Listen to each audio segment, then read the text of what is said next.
அப்படிங்க. இப்போ வந்து இங்கே ஒரு மாதம் முழுவதும் இங்கே துலாஸ்நானம் வந்து நீராடல் நடந்தது. நேற்று வந்து கடைமுழுக்கு மிகவும் விசேஷமாக இருந்தது. இன்று கடைமுழுக்கு வர இயலாதவர்கள் உழவன் முழுக்கு இங்கே ஸ்நானம் பண்ணுவாங்க.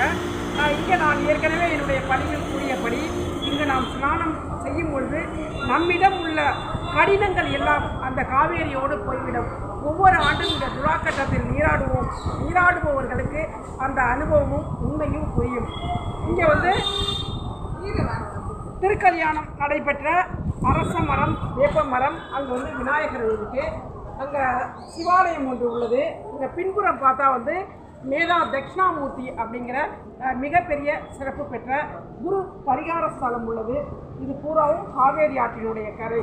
இங்கே தான் பல ஹோமங்கள், யாகங்கள், வேத மந்திரங்கள் இதெல்லாம் நடைபெறக்கூடிய அற்புதமான ஒரு இடம்.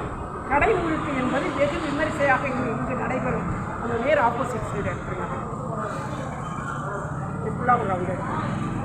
சென்ற ஆண்டு இங்கே வந்து தண்ணீர் குறைவாக இருந்தது. இந்த ஆண்டு காவேரி தாய் வந்து நிறைவான ஒரு நீரை இங்கே கொடுத்து இப்பொழுது நான் இங்கே ஸ்நானம் பண்ணியிருக்கேன். அப்படி செய்யும் பொழுது உடலும் மனமும் மிகவும் லேசானதாக நான் உணர்கிறேன். இவ்வாண்டு வர இயலாதவர்கள் அடுத்த ஆண்டாவது இங்கு வந்து ஐப்பசி மாதத்தில் அந்த துலாஸ்நானம் செய்யும் பொழுது அந்த ஆண்டு முழுவதும் அவங்களுக்கு உடம்புல ஆன்டிபயோட்டிக் வந்து அவங்களுக்கு நோய் நொடிகள் இல்லாமல் எவ்விதமான மைனஸ் இல்லாமல் வாழ்வார்கள் என்பது உண்மை. இந்த ஸ்ரீ விநாயகர் பெருமான் இருக்கிறது. இது வந்து படித்துறையில் அமைந்துள்ள விநாயகர்.